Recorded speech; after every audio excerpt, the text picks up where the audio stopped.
ആലപ്പുഴയിലേക്ക് പോകുമ്പോൾ അവിടെ ഇതാ കോൺഗ്രസ് ബി.ജെ.പി. ബന്ധത്തിനെതിരെയുള്ള പ്രതിഷേധം ശക്തമാകുന്ന കാഴ്ചയാണ് കാണുവാൻ സാധിക്കുന്നത്. കോൺഗ്രസിനുള്ളിൽ നിന്ന് തന്നെ ഇതിനെതിരെ പരാതി നൽകി വന്നിരിക്കുന്നു എന്നാണ് നമുക്കറിയുന്നത്. ബി.ജെ.പിക്ക് സ്വാധീനമുള്ള പല സ്ഥലങ്ങളിലും ദുർബലരായ സ്ഥാനാർത്ഥികളെ കോൺഗ്രസ് നിർത്തിയെന്നാണ് പൊതുവെയുള്ള ആക്ഷേപം. പകരം ബി.ജെ.പിയും കോൺഗ്രസിനെ സഹായിക്കുന്നതായിട്ടാണ് ബി.ജെ.പിക്കുള്ളിൽ നിന്ന് തന്നെ ആക്ഷേപം ഉയരുന്നത്. ഈ നേതൃത്വമെടുക്കുന്ന തീരുമാനങ്ങളോട് ഇരു പാർട്ടികളുടെയും അണികൾക്ക് തീരെ താല്പര്യമില്ല എന്നാണ് നമുക്ക് ഇതിൽ നിന്ന് മനസ്സിലാക്കുവാൻ സാധിക്കുന്നത്.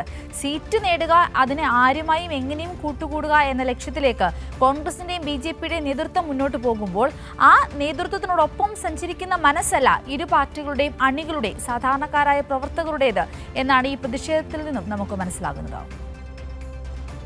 ദേശീയ തലത്തിൽ ബി.ജെ.പിക്കെതിരെ രാഹുൽ ഗാന്ധിയുടെ നേതൃത്വത്തിൽ പോരാട്ടം നടത്തുമ്പോഴാണ് ആലപ്പുഴയിൽ ബി.ജെ.പി. RSSുമായുള്ള കോൺഗ്രസ് ബന്ധത്തിൽ പ്രവർത്തകർ അമർഷത്തിലായിരിക്കുന്നത്.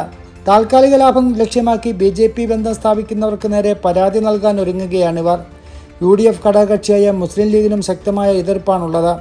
സംസ്ഥാനത്തെ തെരഞ്ഞെടുപ്പ് ചരിത്രത്തിൽ പല ഘട്ടങ്ങളിലും കോൺഗ്രസും ബി.ജെ.പിയും കൈകോർത്തിട്ടുണ്ട്. മൃദുഹിന്ദുത്വം മുഖമുദ്രയാക്കിയ കോൺഗ്രസിനെ ബി.ജെ.പിയോട് പ്രത്യയശാസ്ത്രപരമായ അകൽച്ചയൊന്നുമില്ല എന്നാണ് കാണുന്നതെന്ന് LDF സ്ഥാനാർത്ഥികൾ തന്നെ പറയുന്നു. ഒരു ബലഹീനമായിട്ടുള്ള സ്ഥാനാർത്ഥിയാണ് വെച്ചിരിക്കുന്നത്. എത്രയോ കോൺഗ്രസിന് നല്ല നല്ല സ്ഥാനാർത്ഥികളെ നിർത്താം. ഞാൻ പരിശോധിച്ചിട്ട് പല വാർഡുകളിൽ നിർത്തിയിട്ടുള്ള സ്ഥാനാർത്ഥികളെ സംബന്ധിച്ചിടത്തോളം എവിടുന്നെങ്കിലുമൊക്കെ ആളെ പിടിച്ചു നിർത്തുക. അപ്പം അതിൻ്റെ ഉദ്ദേശം എന്ന് പറയുന്നത് ബി.ജെ.പി. ആയിട്ട് എന്തോ ഒരു അലയൻസ് ഉണ്ട് എന്നുള്ളതാണ്.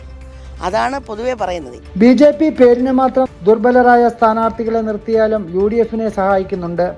ആലപ്പുഴ നഗരസഭ വാടക്കൽ വാർഡിലും കഞ്ഞിക്കുഴി ബ്ലോക്ക് തിരുവല്ല ഡിവിഷനിലും ബി.ജെ.പി. സ്ഥാനാർത്ഥികളുടെ പത്രിക തള്ളിയത് ഒത്തുകളിയാണെന്ന ആരോപണം ഉയർന്നിട്ടുണ്ട്. ആലപ്പുഴ നഗരസഭ നെഹ്റു ട്രോഫി വാർഡിൽ ബി.ജെ.പിയെ സഹായിക്കാൻ UDF സ്ഥാനാർത്ഥിയെ നിർത്തിയിട്ടില്ല.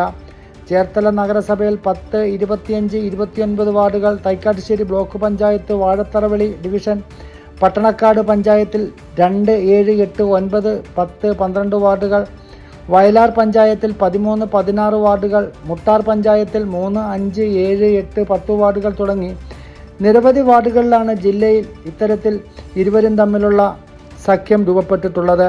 ഇത്തരത്തിൽ ഇരുമുന്നണികളും രഹസ്യമായി ബന്ധം സ്ഥാപിച്ചിരിക്കുന്നതിനെതിരെ ശക്തമായ പ്രതിഷേധമാണ് കോൺഗ്രസ് പ്രവർത്തകർക്കും നേതാക്കൾക്കുമിടയിൽ നിന്നും ഉയർന്നു വരുന്നത്.